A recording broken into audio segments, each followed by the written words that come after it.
بسم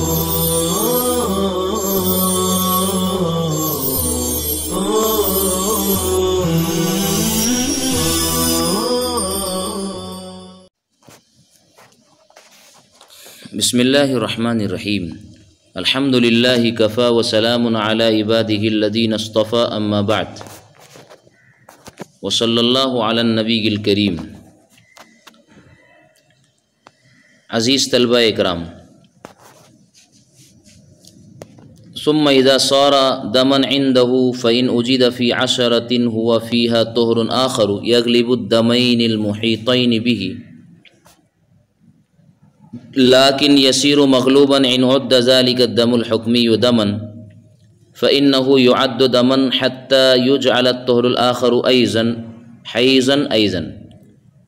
إلا في قول أبي سهيل ولا فرق بين كون الطهر الآخر مقدما على ذلك الطهر أو مؤخرا۔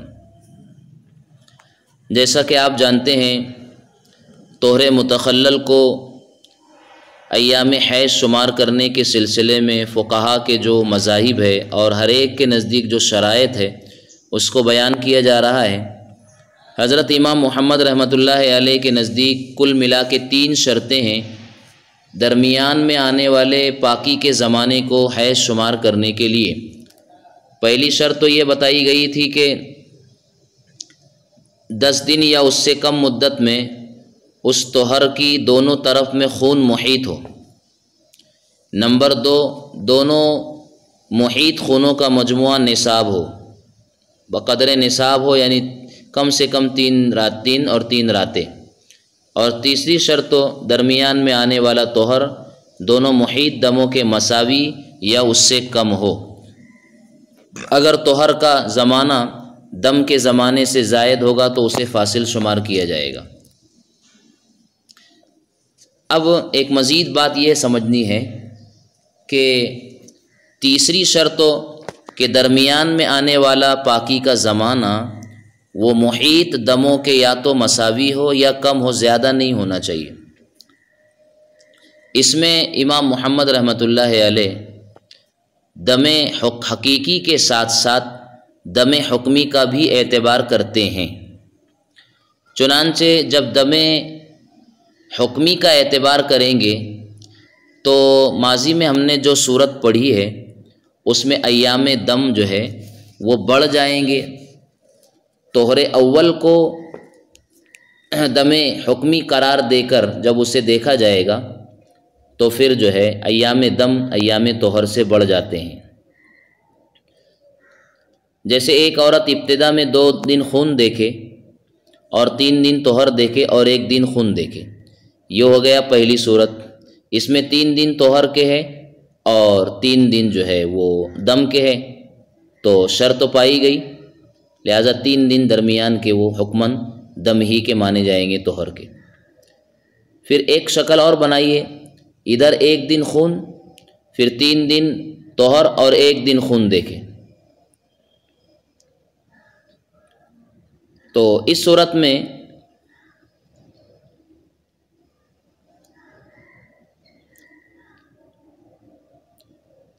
دو دن خون دیکھے، 3 دن طہر دیکھے اور 1 دن خون دیکھے،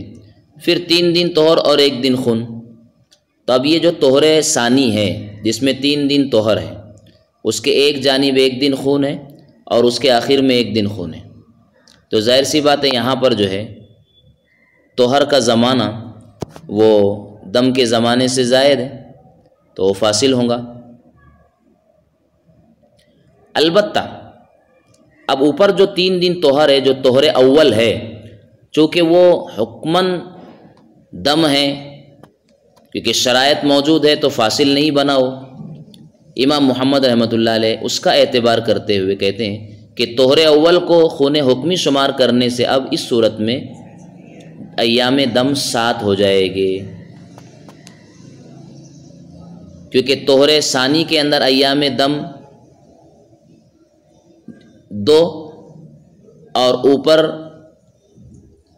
طہر حکمی کو دم جو ہے طہر اول کو دم حکمی شمار کرنے کی صورت میں وہ 3 دن، اس طرح 5 اور شروع میں 2 دن حقیقی خون، تو حقیقی خون اور حکمی خون کو مجموعہ دم جو ہے وہ 7 ایام ہو جائیں گے، جو کہ طہر ثانی سے زائد، کیونکہ طہر ثانی تو صرف 3 دن کا ہے۔ اس صورت میں یہ فاصل نہیں بنے گا، اس لیے کہ اعتبار غالب کا ہے، تو دم حقیقی کے ساتھ دم حکمی کو بھی دم شمار کرنے کی صورت میں جو شرط ہے وہ پائی جا رہی ہے، پائی نہیں جا رہی ہے، اس لیے مسلسل یہ ایام دم ہی کے مانے جائیں گے، حیض ہی کے مانے جائیں گے۔ البتہ امام ابو سہیل رحمۃ اللہ علیہ قول کے نزدیک طہر کے حکماً حیض ہونے میں مذکورہ شرائط کے علاوہ یہ شرط بھی ہے کہ وہ طہر ان دونوں حقیقی خون جو کہ اس کو محیط ہے مساوی ہو یا کم ہو۔ حاصل اس بات کا یہ ہے کہ وہ صرف حقیقی خون کے مساوی اور برابر ہونے کا اعتبار کرتے ہیں۔ اگر طہر حقیقی خون کے مساوی یا کم ہے تو اس کو بھی حیض میں شمار کیا جائے گا، دم حکمی کا وہ اعتبار نہیں کرتے ہیں، جبکہ امام محمد رحمۃ اللہ علیہ دم حکمی کا بھی اعتبار کرتے ہیں۔ دونوں میں فرق یہ ہوا۔ چنانچہ اب جو صورتیں ہم نے اوپر پڑھی ہیں، مذکورہ دونوں صورتوں میں امام ابو سہیل کے علاوہ سب کے نزدیک تمام 10 دن حیض کے ہوں گے، لیکن ابو سہیل رحمۃ اللہ علیہ کے نزدیک پہلی صورت میں صرف پہلے 6 دن حیض کے ہوں گے۔ پہلی صورت سے مراد 2 دن خون دیکھے، پھر 3 دن طہر دیکھے اور 1 دن خون دیکھے، بس یہاں پر جو ہے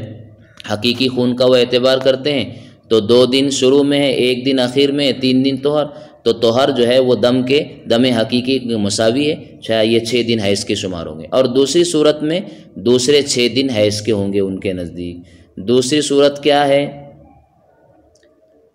3 دن طہر ہے، 1 دن خون ہے، 1 دن خون ہے، پھر 3 دن طہر اور 1 دن خون ہے۔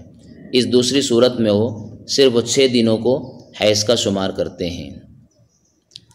اس کے بعد ہے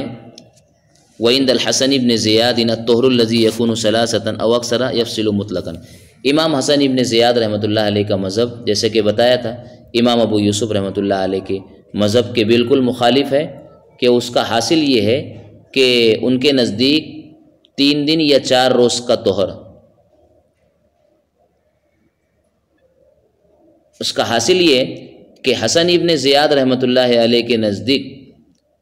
نزدیک طہر 3 دن یا 3 دن سے زائد ہو، مطلقاً فاصل ہوتا ہے، جبکہ امام ابو یوسف کی روایت ہم نے پڑھی ہے کہ 15 دن سے کم کا طہر بالکل فاصل نہیں بنتا۔ 3 دن یا 4 روز کا طہر ہو تو بغیر شرط و تفصیل کے مطلقاً غیر فاصل ہے، جبکہ حسن ابن زیاد رحمۃ اللہ علیہ اسے مطلقاً 3 دن یا اس سے زائد اگر طہر کا زمانہ ہے تو فاصل مانتے ہیں۔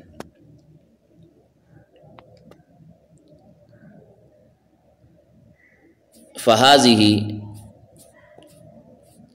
6 اقوال، کل یہ 6 اقوال ہو گئے۔ وقد ذکر ان کثیرا من المتقدمین والمتاخرین افتوا بقول محمد ونحن نضع مثالا یجمع هذه الاقوال۔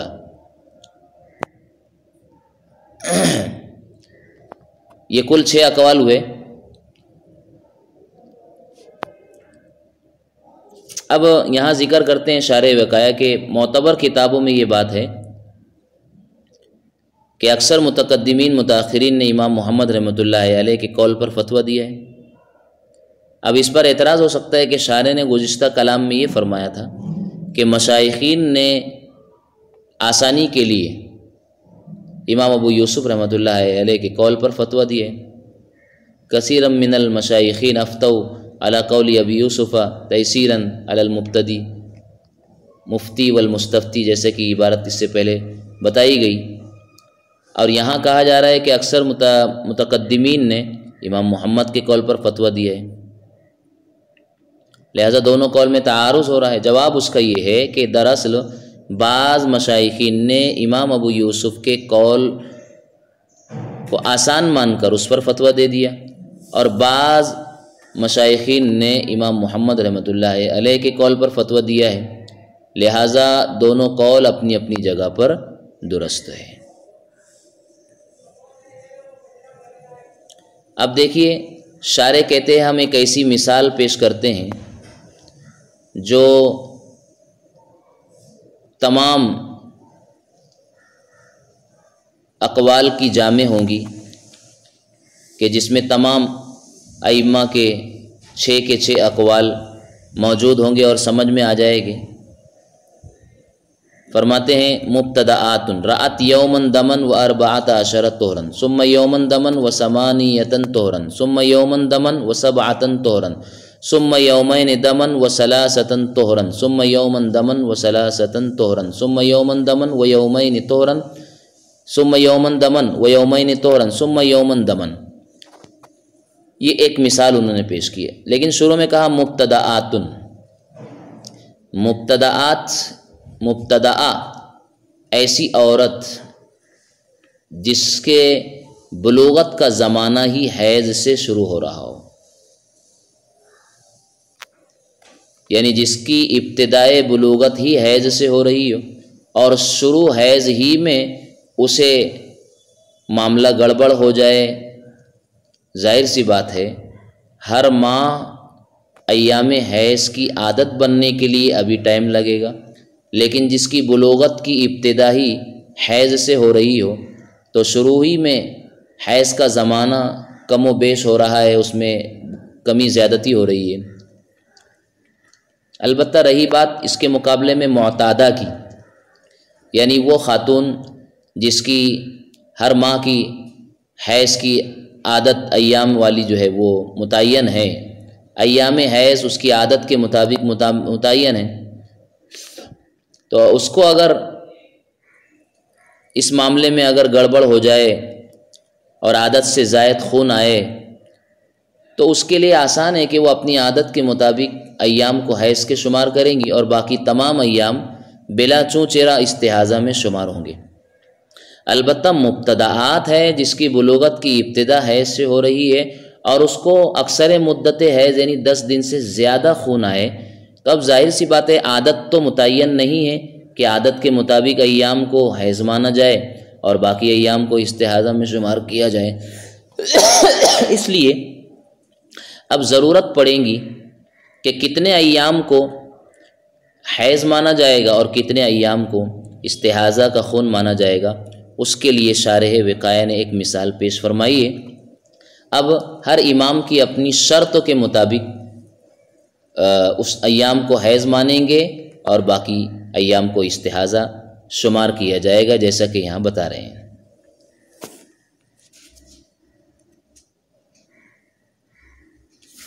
اب یہاں دیکھیے تفصیل کرتے ہیں۔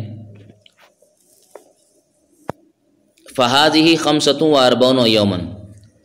یہ کل 45 دن ہوئے۔ ففی روایتی ابی یوسف، امام ابو یوسف رحمۃ اللہ علیہ کی روایت کے مطابق العشرۃ الاولی والعشرۃ الرابعۃ حیض، پہلا عشرہ اور چوتھا عشرہ، اس پورے 45 دن کا پہلا عشرہ اور چوتھا عشرہ حیض کا ہوگا، باقی تمام ایام استحاضہ کے ہوں گے۔ وجہ اس کی یہ ہے کہ ان کے نزدیک 15 دن سے کم کا طہر مطلقاً غیر فاصل ہے، یعنی وہ ایام بھی حیض کے ہی مانے جاتے ہیں۔ تو اس صورت میں مجموعہ 45 دن گویا مسلسل خون ہی رہا، اور عام طور پر عورتوں کو ہر ماہ ایک بار حیض آتا ہے، لہٰذا مبتدآت جو بالکل جونیئر ہے اس سلسلے میں، مبتدآت کے بارے میں جس کے حیض کا سلسلہ ابھی تک غیر منظم ہے، اسی کا اعتبار ہوگا اس کی ہم جنسوں پر قیاس کر کے۔ چنانچہ اب ان ایام کا پہلا عشرہ جس میں اس نے ایک دن خون دیکھا اور 9 دن طہر، یعنی جس کا اول دن طہر ہے اور آخر میں طہر ہے، یہ سب حیض میں شمار ہوگا۔ اسی طرح چوتھے عشرے کا مسئلہ ہے کہ ان میں اول 2 دن طہر دیکھا ہے، پھر 2 دن خون، پھر 3 دن طہر، پھر 1 دن خون، پھر 2 دن طہر، یہ سب حیض میں شمار ہوں گے، باقی 25 دن استحاضہ کے ہوں گے۔ وفی روایتی محمد، وفی روایتی محمد العشرۃ بعد الطہر ہوا 14، ان ایام کا مجموعہ اگرچہ مسلسل خون کے حکم میں، مگر جن ایام میں مدت حیض کے اندر دونوں طرف احاطۂ دم پایا گیا وہی حیض کے حکموں میں ہوں گے، اور یہ 14 دن والے طہر کے بعد والے 10 دن ہیں، جس میں اس نے 1 دن خون اور 8 دن طہر اور پھر 1 دن خون دیکھا، باقی سب استحاضہ کے ہیں۔ تو امام محمد رحمۃ اللہ علیہ کے نزدیک وہ عشرہ جو 14 دن کے بعد والا ہے، العشرۃ بعد الطہر ہوا 14 وفی روایت ابن المبارک العشرۃ بعد الطہر ہوا 8 امام ابن مبارک رحمۃ اللہ علیہ کے نزدیک کی روایت کے مطابق وہ عشرہ حیض کا ہے جو 8 روز والے طہر کے بعد واقع ہیں، کیونکہ وہ ایام ہیں جن میں عورت نے 1 روز خون دیکھا اور 7 دن طہر پھر 2 دن خون دیکھا، اس لیے کہ اس میں مدت حیض کے اندر دونوں طرفوں پر احاطۂ دم پایا گیا اور طرفین کا مجموعہ حسب شرط اول نصاب حیض بھی بن گیا، کیونکہ ان کے نزدیک احاطۂ دم کے ساتھ نصاب کی بھی شرط ہے۔ اب امام محمد کا مذہب، پہلا قول امام ابو یوسف کا جس میں 2 عشرے حیض کے، دوسری روایت امام محمد کی جس میں 14 دن کے بعد والا طہر کا زمانہ وہ عشرہ حیض کا ہوگا، تیسری روایت ابن مبارک کی۔ اب چوتھا قول عند محمد العشرۃ بعد الطہر ہوا 7 امام محمد کا اپنا مذہب کے نزدیک وہ عشرہ حیض کا ہے جو 7 دن والے طہر کے بعد ہے، کیونکہ یہ وہ ایام ہے جن میں اس نے 2 دن خون، 3 دن طہر، پھر 1 دن خون اور 3 دن طہر اور 1 دن خون دیکھا۔ ان ایام میں مدت حیض کے اندر طرفین پر احاطۂ دم کی شرط پائی گئی، نیز مجموعے کے نصاب بن جانے کی شرائط بھی پائی گئی، اور طہر بھی ان سے اقل یا مساوی ہے، گویا تینوں شرائط موجود ہیں۔ اور دوسرا طہر دم حکمی کو دم حقیقی کے ساتھ شمار کرنے کے بعد وہ مغلوب ہو جاتا ہے، لہٰذا یہ عشرہ حیض کا ہوگا، ما بقیہ استحاضہ کا ہے۔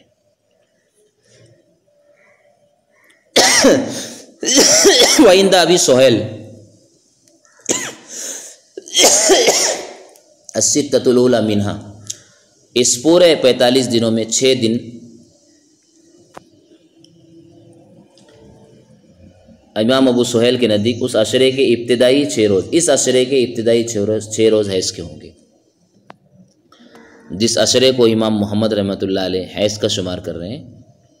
اس کے صرف ابتدائی 6 دن حیض کے ہوں گے۔ جو عشرہ امام محمد کے نزدیک حیض شمار ہوا اس کے ابتدائی 6 دن حیض کے، اس لیے کہ وہ طہر کی مساوات یا اقلیت میں حقیقی دم جو احاطہ محیط ہے 2 طہر کے درمیان، اس کی طرف نسبت کرتے ہوئے وہ اقلیت اور مساوات کو دیکھتے ہیں، وہ دم حکمی کا اعتبار نہیں کرتے، اور ابتدائی 6 روز میں یہ شرط موجود ہے، کیونکہ یہ وہ ایام ہے جس میں عورت نے 2 دن خون دیکھا، 3 دن طہر، پھر 1 دن خون دیکھا۔ ظاہر سی بات ہے طہر کا زمانہ حقیقی دم کے برابر ہے، تو اب یہ مقدار حیض کی ہوں گی، ان کے نزدیک یہ 6 روز اور بقیہ تمام ایام استحاضہ کے شمار ہوں گے۔ وعند الحسن الاربعۃ الاخیرۃ، اور امام حسن ابن زیاد کے نزدیک ان 45 دن میں صرف آخری 4 روز حیض کے ہوں گے، باقی شروع کے 41 روز استحاضہ کے ہوں گے، اس لیے کہ ان کے نزدیک 3 دن سے زائد طہر فاصل ہوتا ہے، اور صورت مسئولہ میں صرف آخری طہر جو کہ 2 دن دکھایا گیا فاصل نہیں ہوگا بلکہ خون ہوگا، چنانچہ ان کی دونوں طرف خون ہے اور درمیان میں 2 روز طہر کا ہے، ان سے پہلے کے ایام طہر 3 دن سے زائد ہے جو کہ ان کے نزدیک فاصل ہے۔ تو حسن ابن زیاد رحمۃ اللہ علیہ چونکہ 3 دن سے زائد کو وہ جو ہے مطلقاً غیر فاصل مانتے ہیں زائد طہر، لہذا اخیر کے 4 روز حیض کے شمار ہوں گے، کیونکہ وہاں 2 ہی دن کا طہر ہے جو کہ فاصل نہیں بنتا ہے، لہذا شروع کے 41 دن ان کے نزدیک استحاضہ کے ہوں گے۔ آگے شارح کہتے ہیں وما سوا ذالک استحاضۃ، کہ اب اس کے سوا یعنی ان 4 روز کے علاوہ امام حسن ابن زیاد کے نزدیک باقی سب استحاضہ ہے۔ ففی کل صورۃ یکون الطہر الناقص فاصلا فی هذه الاقوال سوا قول ابی یوسف،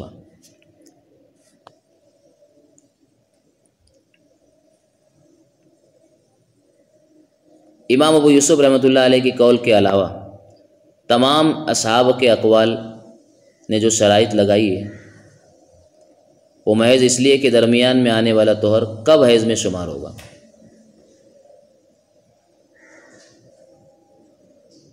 تو سوائے امام ابو یوسف کے قول کے تمام اقوال میں ایسی صورت پائی جاتی ہے کہ اس میں طہر ناقص فاصل بنتا ہے،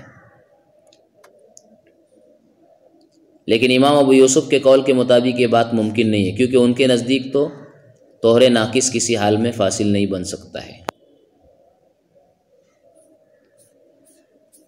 فَإِنْ أَحَدُ الدَّمَيْنِ فَإِنْ كَانَ أَحَدُ الدَّمَيْنِ نِصَابًا كَانَ حَيْضًا،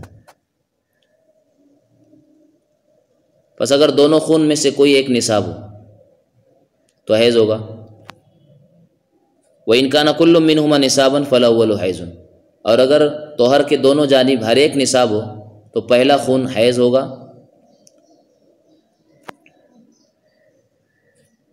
وَإِن لَّمْ يَكُنْ شَيْءٌ مِّنْهَا نِصَابًا، اور اگر دم محیط میں سے کوئی بھی ایک نصاب کے برابر نہیں ہے فَالْكُلُّ اسْتِحَاضَةٌ، تو یہ کل کے کل استحاضہ ہوگا۔ کیا کہنا چاہتے ہیں؟ جب یہ ثابت ہو گیا کہ امام ابو یوسف کے علاوہ سب کے نزدیک بعض صورتوں میں طہر ناقص فاصل ہوتا ہے، تو اب یہ دیکھا جائے گا کہ اگر اس طہر کو محیط ہونے والے دو دموں میں سے ایک مقدار نصاب ہو، یعنی 3 دن یا اس سے زائد 10 دن تک اس مقدار سے کم نہ ہو، تو یہ دم حیض ہوگا، باقی طہر حکمی حیض نہ ہوگا، اس لیے کہ بعض شرائط مفقود ہے، اور دوسرا خون استحاضہ کا ہوگا۔